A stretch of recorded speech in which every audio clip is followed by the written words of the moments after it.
Johnny Begum గారు TDP నుంచి సిద్ధంగా ఉన్నారు. జానీ బేగం గారు, మీ పార్టీ అధినేత విధించిన సవాల్కి రూలింగ్ పార్టీ నేతలు కానీ ఎవరు ఎందుకు రావట్లేదు అనుకుంటున్నారు మీరు ముందుకి? నమస్కారం. ముందుగా మీకు, అలాగే ప్యానెల్లో ఉన్న సభ్యులకి, అలాగే బీఆర్కే న్యూస్ చూస్తున్న ప్రతి ఒక్కళ్ళ ప్రేక్షకులకి శుభ సాయంత్రం. ముందుగా వైసీపీ నేత శ్రీనివాసరెడ్డి గారిని అడుగుతున్నాను. సార్, చర్చకి సిద్ధమా అని మేము అడుగుతున్నాము. మీరు సిద్ధమా అని చెప్పి మీరు పోస్టర్లు పెట్టి గత నెల నుంచి సభలు పెట్టి నిర్వహిస్తున్నారు. సార్ వినిపిస్తుందా? వినిపిస్తున్నాం, అడగండి. సభలు పెడుతున్నారు, పోస్టర్లు పెడుతున్నారు, సిద్ధమా అని చెప్పి యుద్ధానికి సిద్ధమా అన్నట్టు ఆంధ్ర రాష్ట్ర ప్రజల్ని యుద్ధంలో దించుతున్నారా అని చెప్పి నేను ప్రశ్నిస్తున్నా మిమ్మల్ని. ఈ రోజు మా నాయకుడు మిమ్మల్ని సవాల్ చేస్తే అంతగా మీకు ఎందుకు కోపం వస్తుంది? మీరు యుద్ధానికి ప్రేరేపిస్తున్నారా ఆంధ్ర రాష్ట్ర ప్రజల్ని? సరే, మీరు ప్రేరేపించిన యుద్ధానికే ఈ రోజు మేము సవాలుగా మేము అడిగిన క్వశ్చన్ కి మీరు సిద్ధమా అని చెప్పి మేము అడుగుతున్నాము. దానికే ఎందుకు అంత ఉలుక్కుపాటు? మీరే మాట్లాడుతురు కానీ ఏ మాత్రం మేము మాట్లాడనివ్వండి సార్, మాట్లాడనివ్వండి. మీరు అడిగిందని చెప్పాలి కదా, మీరు ఎవరు అడిగినా ఆంధ్ర రాష్ట్రంలో వైసీపీ నాయకులు కాదు, ఒక కార్యకర్తని అడిగినా కూడా మేమేం చేశామని చెప్పగలుగుతారు అంటున్నారు. ఈ రోజు మన నారా చంద్రబాబు నాయుడు గారు విసిరిన సవాల్కి మీరే సమాధానం చెప్పొచ్చు కదా. ఆంధ్ర రాష్ట్ర ప్రజలు, వైసీపీ నాయకులు అవన్నీ ఎందుకు మీరు చెప్పండి సార్. మీరేం చేశారు? గత 4.5 సంవత్సరాలుగా మీరు ఏం చేశారు? ఒక్క విషయానికి సమాధానం చెప్పండి, ఒక్కటికి 2 చెప్పండి. ఏం చెప్పంటారా? చేయూత 45 ఏళ్ళు పైబడిన ఏమండి, మీరు సంక్షేమం చెప్పమాకండి, అభివృద్ధి గురించి చెప్పండి. అభివృద్ధి చేశారు? మీరు వినండమ్మా, వినే ఓపిక లేకపోతే ఎట్లా? వినండి. మద్యపాన నిషేధం చేసి మీరు అధికారంలో వస్తామని చెప్పి ప్రలోభాలు పెట్టి అందరికి అందాల్సిన సప్లాన్ నిధులన్నీ తీసుకొచ్చి నవరత్నాలని చెప్పి అది కూడా 20% ఇచ్చేసి 100లో ఎవరికి సంక్షేమం అందించారు? ఏం అభివృద్ధి చేశారు? ఏం ప్రాజెక్టులు తీసుకొచ్చారు? పోలవరాన్ని ఎంతవరకు మీరు మన నారా చంద్రబాబు నాయుడు గారు చేసిందే కానీ తర్వాత మీరేం చేశారు? చెప్పండి, సమాధానం చెప్పండి. నాయుడు గారు చేసినప్పుడు ఎన్ని గేట్లు ఉన్నాయమ్మా పోలవరానికి? ఎన్ని గేట్లు పెట్టారు మీరు చెప్పండి?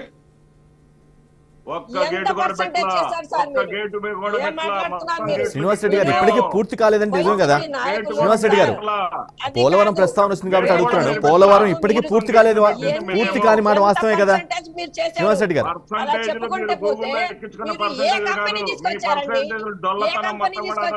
ఎక్కడ అభివృద్ధి చేశారు? ఉద్యోగాలు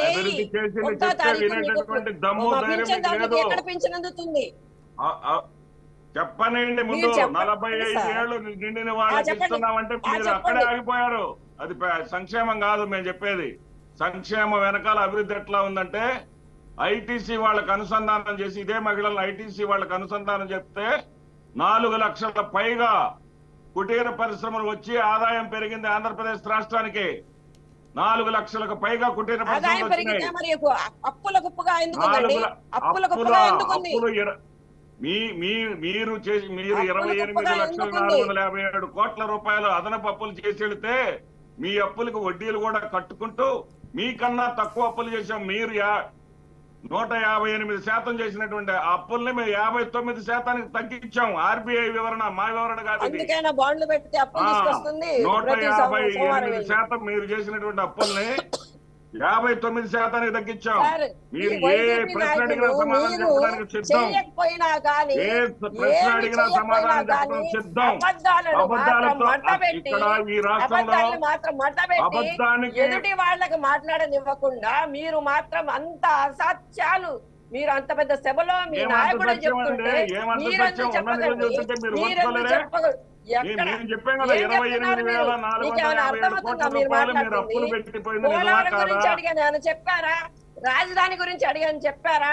ఇప్పుడు ఉద్యోగాలు లేయండి. రాజధాని గురించి నేను ఎలక్షన్ మిమ్మల్ని కూడా వచ్చే అడగాలి, ముందు మీరు మీరు మమ్మల్ని DSC అడగండి. వచ్చి తలకాయ ఉండాలి, మీరు రాజధాని గురించి చెప్తారంటండి సిగ్గు మాట్లాడేటువంటి లేకుండా. హక్కు కానీ స్వేచ్ఛ కానీ మూడు ఏమైనా రాజధానులు చంద్రబాబు నాయుడు అన్నారు కింద కదా, ఒక్క రాజధాని కూడా రైతులను కట్టలేదు భ్రష్టు కదండి. మీరు పట్టించారు, నాశనం అన్ని చేసి. అవాస్తవాలు మాట్లాడి ఈ రోజు ఏం అబద్ధం అవాస్తవం అండి? ఏం మాట్లాడటంలో కూడా అవాస్తవం మాట్లాడారు? ఇంత చక్కగా రాజధానిలో ఒక అబద్ధం ప్లాట్ మాట్లాడటంలో అయినా ఇంత మీరు చక్కగా ఎందుకు ఇవ్వలేదు? చెప్పడానికి మీకే అభివృద్ధి చేసి అది ఒక్క ప్లాట్ చెల్లుతుంది. కూడా ఎందుకు ఇవ్వలేదు మీరు రాజధానిలో? యుద్ధానికి సిద్ధమా అని చెప్పుకుంటున్నారు రాజధానిలో కదా, ఒక్క ప్లాట్ ఆ కూడా సవాల్ని ఎందుకు స్వీకరించండి. ఇవ్వలేదు? ఏ మీకు అరే దమ్ము లేదా? ఎందుకు ఇవ్వలేదు చెప్పమ్మా. రాష్ట్ర రాజధానిలో ప్రభుత్వానికి మీరు చేసిన అభివృద్ధి ఏంటో చెప్పండి. రాజధానిలో 25,000 కోట్ల రూపాయలు నేరుగాను 10,000 అధికారంలో కోట్ల మీరున్నారా? రూపాయలు మేమున్నా? పరోక్షంగా తెచ్చుకొని ఇప్పుడు ఉన్నారుగా మీరు. 4 బిల్డింగ్లు అప్పుడు కట్టుకొని తప్ప ప్రతిపక్షంలో మీరు ఉన్నప్పుడు కట్టినట్టు మాకు ఓకే చూపిండి. అని చెప్పి ఇప్పుడు రాజధానిలో వచ్చేసి మీరు మూడు రాజధానులు అన్నారుగా. చేసిందేదని ఉంటే ఏది? రాజధాని మీరు ఉండేదే. ఏదండి? 1 by 1 మాట్లాడండి. జానీ బెంగ్ గారు, శ్రీనివాస్ రెడ్డి గారు, 1 by 1 ప్లీజ్. ఏమనుకోవద్దు. 1 by 1. మీరుండేది ఆంధ్రప్రదేశేనా? మీరుండేది ఆంధ్రప్రదేశేనా? మూడు రాజధానులు అన్నారు కదా, ఎక్కడ అభివృద్ధి మీరుండేది చేశారు? ఏం చేశారు? ఆంధ్రప్రదేశ్ లోనా హైదరాబాద్ లోనా? ఎక్కడి నుంచి పరిపాలిస్తున్నారు? మీరు ఎక్కడి నుంచి పరిపాలిస్తున్నారు? ఆంధ్రప్రదేశ్ లోనా హైదరాబాద్ లోనా? అది చెప్పండి, అడిగిన దానికి సమాధానం. మీరు వస్తారా ఆంధ్రప్రదేశ్లోనే అమరావతికి? ఉంటున్నాను కాబట్టి ఆంధ్ర రాష్ట్ర మీరు ప్రజల బాధలన్నీ అమరావతికి మాకు వస్తారా? తెలుసు కాబట్టి మిమ్మల్ని నేను ప్రశ్నిస్తున్నాం. అమరావతిలోనే ఉండేది. మీరు అమరావతికి వస్తారా? మీరున్నప్పుడు అమరావతి ఏంటో, ఇప్పుడు ఈ రోజున అమరావతి ఏంటో నేను చూపిస్తా కళ్ళతోటి. మీరు ఎందుకు రోడ్లు కూడా తవ్వుకెళ్ళారు? చేసామేమో. మీరు చేసిన ఒకే ఒక్క అదే నేను ఇంతకు కరకట్ట నుంచి మీద చెప్తుంది. కట్టినటువంటి మీరు ప్రజావేదికను ఏమి కొడుతున్నారు తప్ప చెయ్యకపోయినా కూడా ఏమీ అంత చేయలేదు. గట్టిగా అంత ఇదిగా చెప్తారు. రోడ్లు కూడా తవ్వుకెళ్ళి చూడలేదండి. ఎవరైనా అది రోడ్లు అంతా ఇంకేమైనా అడిగితే మీరు రోడ్లు కూడా పబ్లిసిటీ కోసం తవ్వుకెళ్ళి మీరు చేసిన మీడియా పిచ్చి ఇంకేమైనా పనులు చెప్తే 17 మెడికల్ కాలేజీలు ఎల్లో మీడియా కనపట్లేవా? అంటారు. మీలాగా 17 పేపర్స్ మెడికల్ లేవు, కాలేజీలు మీలాగా కనప- టీవీ వరదలు ఛానల్స్ అంటే లేవు. శరవేగంగా కడుతున్న మెడికల్ ఎవరు కాలేజీలు ఏమైనా చూపిస్తా. మాట్లాడితే ప్రజలు మెడికల్ మీకు కాలేజ్ టీడీపీ కండువా ఒక్క వేసేస్తారు. మీరు విజయనగరంలో పసుపు కండ కట్టేస్తారు, పసుపు ఛానల్ అంటారు. ఎంత దౌర్భాగ్యం ఏంటంటే టీవీ ఛానళ్ల పైన పేపర్ల మీద కూడా ఈ రోజు దాడులకి దిగారంటే మీరు ఎంత అబద్ధాలు అసహనానికి మీద గురయ్యారో దాడులు చేస్తారు, ఏం ప్రతి చేస్తారు ఒక్కళ్ళు ప్రజలు? ఆంధ్ర రాష్ట్రంలో ప్రజలు గమనిస్తున్నారండి. తిరగబడతారు. ఇప్పుడు విజయనగరంలో ఒక్క ప్రభుత్వ ఆసుపత్రి కావాలని చెప్పేసి చంద్రబాబు నాయుడు హయాంలో స్థానిక నేతలు ప్రజలు అడిగితే డబ్బులు లేవయ్యా, విడిపోయిన రాష్ట్రమయ్యా అని చేతులు ఎత్తినటువంటి చంద్రబాబు నాయుడుకి ఈ రోజు 17 కాలేజీలు ఆంధ్రప్రదేశ్ రాష్ట్రంలో కనపట్లేదా? 5 కాలేజీలు ప్రారంభమయ్యాయి, అడ్మిషన్ కూడా జరుగుతున్న సంగతి కనపట్లేదా? ఆరోగ్యశ్రీ వాళ్ళు డబ్బులు కట్టకుండా ఆపేసి ఈ రోజు ఒక పేదవాడి ప్రాణాన్ని మీరు ఆరోగ్యశ్రీ పెండింగ్ లో 8,000 కోట్ల రూపాయలు మీరు ఆపిన పెండింగ్లు మేము కట్టాం. 12,750 కోట్ల రూపాయలు మేము కట్టాం. మీకు లెక్కలు తెలిస్తే డిబేట్ కి రండి, లెక్కలు తెలియకపోతే దయచేసి అబద్ధాలు చెప్పకండి. డిబేట్ కి వచ్చి అబద్ధాలు చెప్పకండి. డిబేట్ కి వచ్చి అబద్ధాలు చెప్పకండి. మీరు ఆపిన మీరు పెండింగ్లు పెట్టినటువంటి ఆరోగ్యశ్రీ బిల్లులు మేమిచ్చాం. మీరు పెండింగ్లు పెట్టిన బిల్లుల్ని మరి ఎందుకు ఆపేశారు? ఎందుకు మీరు ఇవ్వలేదని ఆరోగ్యశ్రీ ఎందుకు ఆపేశారు? ఎక్కడ ఆపేశారు చెప్పండి? ఎవరికి రాలేదు. ఎక్కడ ఆపేశారు? అలా ఉంటే ఎక్కడ ఆపేశారండి? ఎవరికో అడ్రస్ చెప్పండి నాకు, నేను ఇప్పిస్తాను. 72 అవర్స్ లో ఇప్పిస్తాను మీకు ఆరోగ్యశ్రీ. ఎవరికైనా ఆగిందో చెప్తే మీరు ప్రాపర్ గా ఉంటే 72 అవర్స్ లో మీకు ఇప్పిస్తా. ఆంధ్రప్రదేశ్ లోనే ఉంటున్నారా? మీరు ఆంధ్రప్రదేశ్ లో ఉంటే మీకు ఎందుకు తెలియట్లేదు? ఆరోగ్యశ్రీ 72 అవర్స్ లో ప్రాపర్ గా పేపర్స్ అన్ని ఉండి కాన్స్టిట్యూన్సీ నుంచి వచ్చి ఉంటే కరెక్ట్ గా ఉంటే హాస్పిటల్ లో అంతా కరెక్ట్ గా ఉంటే 72 గంటల్లో ఇప్పిస్తా. మీకు తెలియకుంటే మీరు కూడా డిబేట్ లో పాల్గొనమాకండి. ఎదుటి 72 గంటల్లో ఇప్పిస్తా. ఆరోగ్యశ్రీ రాలేదు అనే అబద్ధపు మాటలు చెప్పబాకండి మీడియాలో.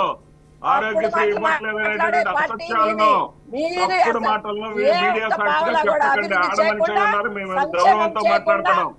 అబద్ధాలు చెప్పడానికి రాబాకండి. నిజాలు మాట్లాడండి. చెప్పినా కూడా నిజాలు మాట్లాడండి. ప్రజలందరూ గమనిస్తున్నారు. అందరికి తెలుసు మీ సవాళ్ళకి మేము భయపడం, మా సవాళ్ళకి మీరే భయపడుతున్నారని చెప్పి తెలియాలి. మేమేమి భయపడలేదు, మేమేమి భయపడలేదు, మేమేమి భయపడలేదు. మీకు సవాలు మీరు చేసేటటువంటి స్థితిలో మీరు లేరు. సవాలు ఏదైనా పని చేస్తుంటే కదా మీరు చెప్పుకోవడానికి. ఆ ఒక్క కియా మోటార్స్ దగ్గరికి వెళ్ళి లోకేష్ ఫోటో దిగుతాడు, ఆ కియా మోటార్స్ దగ్గరికి వెళ్ళి చంద్రబాబు నాయుడు ఫోటో దిగుతాడు, ఆ కియా మోటార్స్ దగ్గరికి వెళ్ళి ఆ భువనేశ్వర్ ఫోటో దిగింది అది ఒక్కడి చెప్పుకుంటారు, అదొక్కటి చెప్పుకుంటారు. ఎన్ని చెప్పంటారు?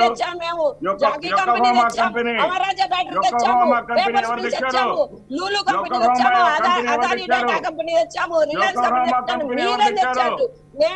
కంపెనీలో 3,069 కోట్ల రూపాయలతో అభివృద్ధి జరుగుతుంటే విస్తరిస్తుంటే మీకేమన్నా కనపట్లేదా? అదే శ్రీనివాస్ రెడ్డి గారు